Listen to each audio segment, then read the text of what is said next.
Welcome Bacha Party. I am Jiten K.R. Shukla. My initial is JRK. And today I am going to discuss angular acceleration. सबसे पहले हम लोग इसकी conceptual theory part को discuss करेंगे और फिर उसके questions discuss करेंगे और उसके बाद में नंबर आएगा radial acceleration and tangential acceleration. तो देखो जैसे angular acceleration है, अब मैंने जैसे हर वीडियो में आप लोगों को एक चीज सिखाई है कि जब हमारे पुराने टॉपिक पुराने कॉन्सेप्ट नए वाले के साथ एड ऑन होने लगते हैं तो हमें ऐसा लगता है कि हम रिवीजन कर रहे हैं। फिर ये लगता है कि फिजिक्स तो पूरा कॉन्सेप्ट का ही खेल है। देखो अगर इसमें कंसेप्चुअल अप्रोच पकड़ में आ गई तो इससे आसान कोई सब्जेक्ट नहीं है, लेकिन अगर कॉन्सेप्ट ढीले हो गए तो फिर इससे टफ भी कोई नहीं है ना। अब जैसे मैंने यहाँ पे बोला एंगुलर एक्सेलरेशन हमें बताना है, ठीक। अब ये है, सोचो अगर मैं सिर्फ एक्सेलरेशन की बात करूं तो मैंने यहाँ पे लिखा। अब देखिए माइंड में मैं सोच क्या रहा हूँ और मैं लिखूंगा क्या। मुझे लिखना है एंगुलर एक्सेलरेशन, तो सिंबल अल्फा हो गया। एक्सेलरेशन का मीनिंग था change in velocity upon time, तो मैं लिख रहा हूँ change in velocity upon time. कुछ बदला नहीं बदला, सिर्फ जहां पे लीनियर वेलोसिटी थी वहां एंगुलर आ गई, तो alpha equal D over d T होगा। अब ये क्या है, total change in angular velocity total time interval, मतलब ये हो गया हमारा एवरेज एंगुलर एक्सेलरेशन। अब इसमें आगे हम लोग क्या करते थे, अगर यहाँ पर हम लोग लिमिट अप्लाई करें कि मेरे जो टाइम का लिमिट है वो टेंस टू जीरो है, तो डी ओमेगा और ये डी टी। अब यही एक्सेलरेशन बन जाता है इंस्टेंटेनियस। और हम लोग इसको कैसे लिखते थे, डी ओमेगा और डी टी। ये देखिए अल्फा की वैल्यू आ गई।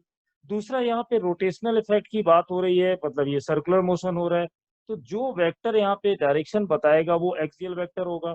यानी अगर आपसे कोई पूछता है कि एंगुलर एक्सीलरेशन स्केलर क्वांटिटी है या वेक्टर, तो हमारा आंसर होगा ये वेक्टर क्वांटिटी है और एक्सियल वेक्टर होता है। तो इसकी डायरेक्शन हम वैसे ही निकालेंगे जैसे हमने पीछे डिस्कस की थी। अब जैसे देखिए, ये तो हो गया इसका फॉर्मूला एक सिंपल सा, और यूनिट के लिए तो कोई टेंशन है ही नहीं, रेडियन पर सेकेंड स्क्वायर। अपने आप से पूछो रेडियन किसकी जगह आया, जहां पर हम लिखते थे मीटर पर सेकेंड स्क्वायर, वहां पर आ गया रेडियन। यानी मोशन में कोई चेंज नहीं है, सिर्फ लीनियर की जगह सर्कुलर हो रहा है, बस आराम से कूल होके सोचते जाओ। अब देखना, मान लो मुझे डायरेक्शन की बात करनी है। मैंने बोला एक पार्टिकल है जो आर रेडियस पर वी स्पीड से ऐसे रोटेट कर रहा है, ठीक। अब मान लो किसी ने बोला कि जो ये वी है ना ये इंक्रीज हो रहा है ऊपर की तरफ, तो इसमें डायरेक्शन बताइए, और ये रोटेशन ऐसे कर रहा है एंटी क्लॉकवाइज। तो सबसे पहले हमने ये देखा कि इसका एंगुलर डिस्प्लेसमेंट किस डायरेक्शन में है, पता लगा एंटी क्लॉकवाइज है। अब मैं कैसे निकालता था, ये राइट हैंड वाला रूल पता है ना, कर्लिंग फिंगर। तो फिंगर जब कर्ल करोगे तो जो हमारा थंब होगा वो एंगुलर डिस्प्लेसमेंट की डायरेक्शन बताएगा। तो चलो हमें पता हो गया कि ये जो डिस्प्लेसमेंट है वो आउटवर्ड होगा। एंगुलर डिस्प्लेसमेंट आउटवर्ड है, तो एंगुलर वेलोसिटी की डायरेक्शन भी आउटवर्ड होगी। हो गया। अब यहाँ पर बोला गया है कि स्पीड चेंज हो रही है। अगर स्पीड चेंज हो रही है मतलब कैसे सोचोगे, v इक्वल आर ओमेगा, ठीक। अब यहाँ पर ये देखो कि जो रेडियस है इसका वो तो कांस्टेंट है, मैंने ये तो बोला नहीं कि जिस सर्कुलर मोशन जहाँ पे कर रहा है उसका रेडियस भी चेंज हो रहा है। आराम से अपने आप से बातें करके पढ़ा करो। अब देखो यहाँ पे रेडियस कांस्टेंट है, तो क्या मैं बोल सकता हूँ कि v प्रोपोर्शनल टू ओमेगा होगा? बिल्कुल। अगर मैंने बोला है कि लीनियर स्पीड बढ़ रही है, इसका मतलब ओमेगा भी बढ़ रहा है और v भी बढ़ रहा है। अब मैंने अभी पढ़ा है कि एंगुलर एक्सीलरेशन क्या होता है, change in angular velocity with respect to time known as angular acceleration. तो अब ओमेगा बढ़ रहा है, इसका मतलब क्या हुआ कि जो चेंज इन वेलोसिटी का डायरेक्शन है वो किधर होगा। अब यहाँ पर फिर हम काइनेमेटिक्स में वापस गए, हमें ये पढ़ाया गया था कि the direction of acceleration along with the change in velocity not in velocity.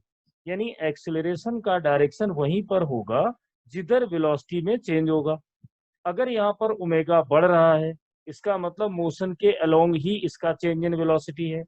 तो ये इसकी जो स्पीड बढ़ रही है ओमेगा की, बढ़ाने वाला कौन, उसके लिए कोई फोर्स चाहिए, और एक्सीलरेशन का सोर्स भी क्या होता है, फोर्स होता है।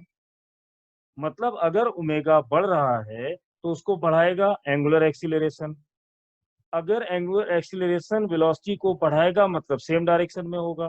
तो मुझे ये पता चल गया कि जो अल्फा होगा, एंगुलर एक्सीलरेशन का जो डायरेक्शन होगा वो वही होगा जो ओमेगा का है। तो क्या डायरेक्शन निकले हमारे?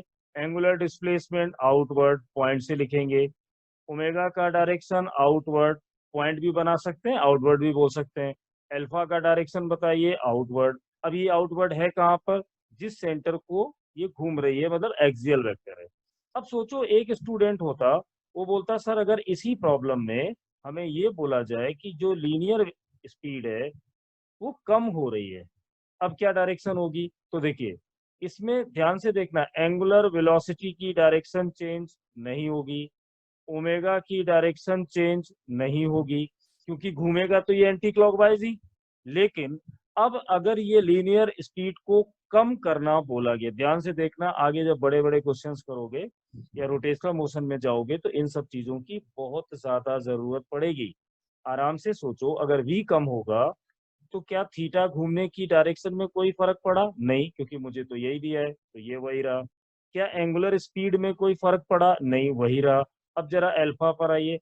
अब अगर v कम होगा, हमने अभी क्या डिस्कस किया है कि ये स्पीड ओमेगा के प्रोपोर्शनल है, रेडियस कांस्टेंट है। तो सोचो अगर v कम होगा तो ओमेगा कम होगा, ओमेगा कम होगा यानी चेंज इन एंगुलर वेलोसिटी का जो डायरेक्शन है, अब वो जो थीटा है, जो ओमेगा है, उसके अपोजिट आ रहा है। मतलब ये चेंज इन वेलोसिटी कम कौन कर रहा है? एक्सीलरेशन। इसका मतलब ये हुआ कि वेलोसिटी का डायरेक्शन एक्सीलरेशन वाली डायरेक्शन में नहीं है, तभी तो कम किया होगा। अब मैंने सिंपल लैंग्वेज बोली, वेलोसिटी का डायरेक्शन एक्सीलरेशन की डायरेक्शन में नहीं है। इसमें एक ही वर्ड तो जोड़ना है कि एंगुलर वेलोसिटी का डायरेक्शन एंगुलर एक्सीलरेशन का डायरेक्शन दोनों अपोजिट है, तभी तो कम हुआ होगा। तो अब अल्फा अगर अपोजिट हो गया, ओमेगा अगर बाहर की तरफ है तो अल्फा किधर होगा? अंदर की तरफ होगा। तो ये एक लॉजिक है डायरेक्शन निकालने के। और किस लॉजिक पे हमने काम किया? चेंज इन वेलोसिटी की डायरेक्शन में एक्सीलरेशन होता है, मतलब अगर एंगुलर स्पीड बढ़ेगी तो जो थीटा का डायरेक्शन वही ओमेगा का डायरेक्शन वही अल्फा का डायरेक्शन। लेकिन अगर एंगुलर वेलोसिटी की स्पीड कम होने लग जाए, चेंज इन वेलोसिटी कम होने लग जाए, मतलब अपोजिट है, तो हम इसको कर देंगे क्रॉस। तो ये हमारा पॉइंट 1 था डिस्कशन का। अब चलते हैं पॉइंट नंबर 2, एंगुलर एक्सीलरेशन के बारे में। अब इसमें एक बच्चों और भी कंफ्यूजन रहता है, मैंने देखा है बहुत सारे बच्चे पूछते रहते हैं इसमें। अच्छा मेरी बात इसमें ध्यान से सुनना, अगर ये सर्कुलर मोशन हो रहा है, यहाँ पर एक पार्टिकल है जिसका लीनियर स्पीड v है, मैं बोलता हूँ कि इसका जो ये स्पीड है वो कांस्टेंट है। अब बताइए अगर v कांस्टेंट है तो v equal to r omega, यानी मैं कह सकता हूं कि जो ओमेगा का मैग्नीट्यूड है वो भी कांस्टेंट है। अगर ओमेगा का मैग्नीट्यूड कांस्टेंट है तो एंगुलर एक्सीलरेशन इसका वैल्यू कितना होगा? 0 होगा। ये मैंने क्यों बताया?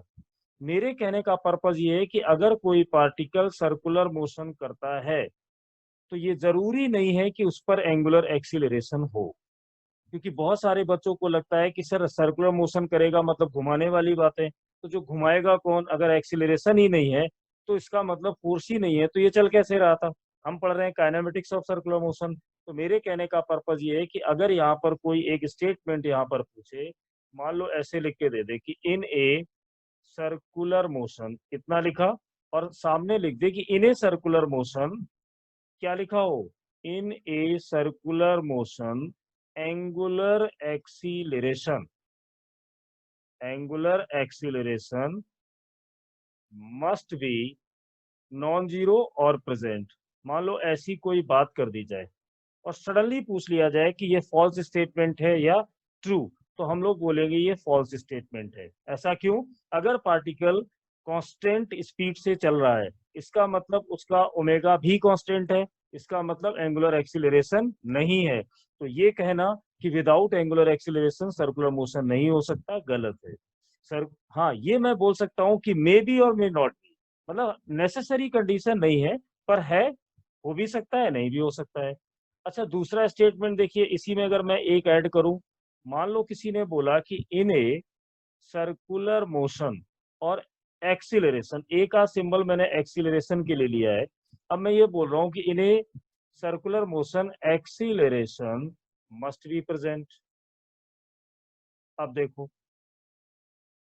अब बच्चे इसमें आपस में लड़ते रहते हैं, ग्रुप पे डिस्कस करते रहते हैं, एक दूसरे से पूछते रहते हैं कि ये एक्सीलरेशन के क्या है, मैंने कई बार देखा है। तो बच्चों यहाँ पर ये ध्यान रखो कि अगर कोई भी पार्टिकल है वो यूनिफॉर्म स्पीड से चल रहा है, मान लिया स्पीड कांस्टेंट है, ये भी मान लिया, लेकिन जब ये यहाँ पर पहुंचेगा तो इसका डायरेक्शन ये होगा, यहाँ पर पहुंचेगा तो वेलोसिटी इधर आएगी, यहाँ पर आएंगे तो ये v3 यहाँ पर होगा, यहाँ पे जाएगा तो ये v4 यहाँ पर होगा। अगर मैं बोलता हूँ कि स्पीड कांस्टेंट है, इसका मतलब मैं ये बोल रहा हूँ कि अगर मैं v1 का मैग्नीट्यूड निकालूं तो v होगा, v2 का मैग्नीट्यूड निकालूं तो v होगा, v3 का मैग्नीट्यूड निकालूं तो v होगा। मतलब हर पॉइंट पे स्पीड तो कांस्टेंट है, कोई दिक्कत नहीं है।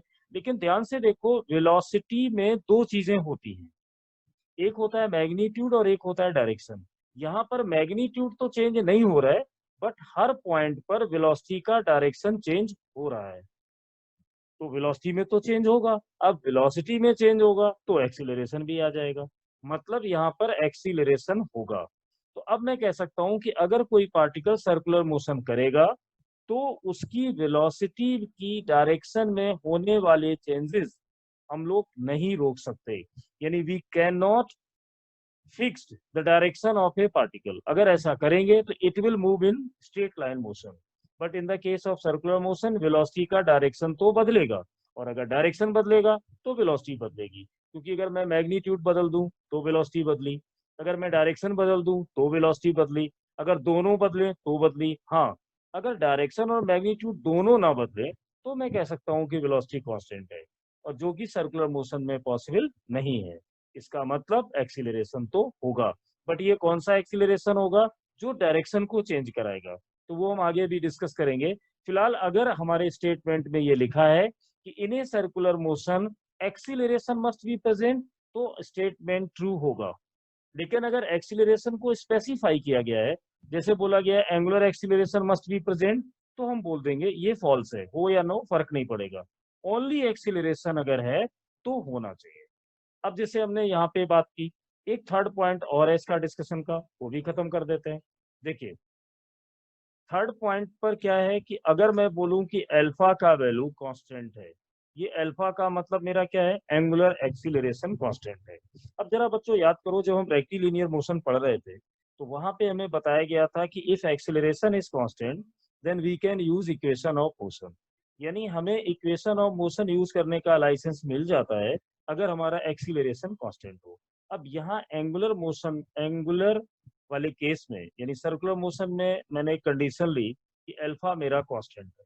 अब देखिए इसमें बच्चों हम लोग क्या क्या कर सकते हैं, हमें पता है कि जो अल्फा होता है वो डी ओमेगा और डी टी होगा, है ना। अब इसमें देखो, अगर मैं लिख दूं डी ओमेगा तो ये अल्फा इंटू डी टी होगा, ये एक्सप्रेशन बनेगा। अब मैं यहाँ पर लिखता हूँ कि particle start with initial velocity, omega naught से मेरा मतलब है angular velocity of the particle when time was zero, यानी जीरो से स्टार्ट कर रहे हैं, फाइनल ओमेगा है, और यहाँ पे टाइम टी इक्वल जीरो है। लिमिट लेने का मेथड क्या है, जब टाइम जीरो था तो वेलोसिटी कितनी है, ओमेगा नॉट, जब टाइम का वैल्यू टी है तो वेलोसिटी कितनी है, ओमेगा। सिंपल सा एक integration, omega minus omega naught and alpha T. अब देखिए ये बिल्कुल इक्वेशन वही है जो हमने स्ट्रेट लाइन में पढ़ा था, इसको नया मान के मत पढ़िए, सिर्फ ये अपने माइंड में रखो, ये लिखा हुआ है v equal you plus a T, वो लीनियर है, ये एंगुलर है। देखिए यहाँ तक हम बड़े आराम से पहुंच जाते हैं।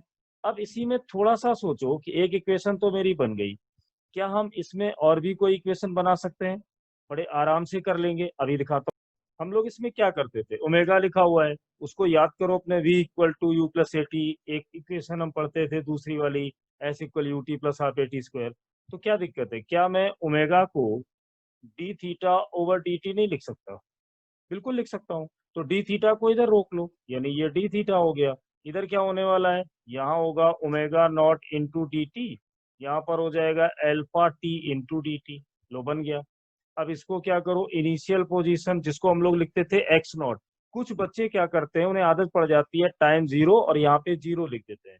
मैं हर बार बोलता हूँ इनिशियल पॉइंट को जीरो मत लिखो, एक्स नॉट लिखो या थीटा नॉट लिखो, हो सकता है, कोई जरूरी नहीं कि हर बार न्यूमेरिकल में पार्टिकल ओरिजिन से ही चले। तो थीटा नॉट, मान लो इनिशियल पोजीशन थीटा नॉट मतलब टाइम टी इक्वल 0।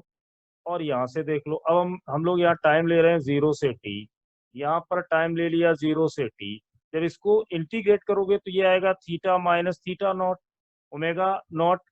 तो यहाँ पर होगा omega not into T, alpha तो कांस्टेंट है, तो एल्फा टी स्क्वायर। जब टी का इंटीग्रेट करोगे तो 1/2 भी आएगा। तो इक्वेशन क्या आ गई, theta naught plus omega naught T plus 1/2 alpha T square.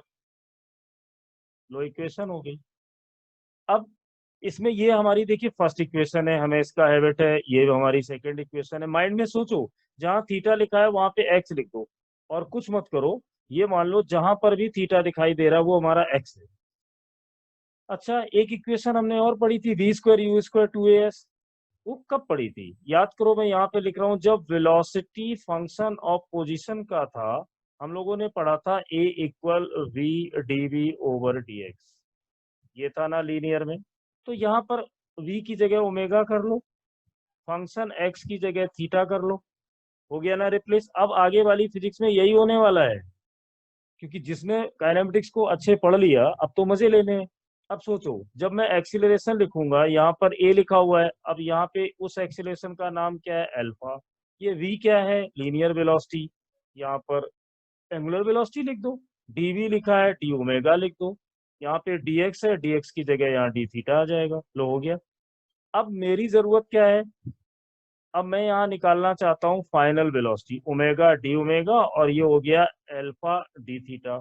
चलिए, इनिशियल वेलोसिटी से फाइनल वेलोसिटी, और मान लो यहाँ पर जो थीटा का पोजीशन है उसको फिर से लिखो, थीटा नॉट और थीटा। सारे बच्चों को पता है कि जब ओमेगा को इंटीग्रेट करेंगे तो 1/2 ओमेगा स्क्वायर आएगा।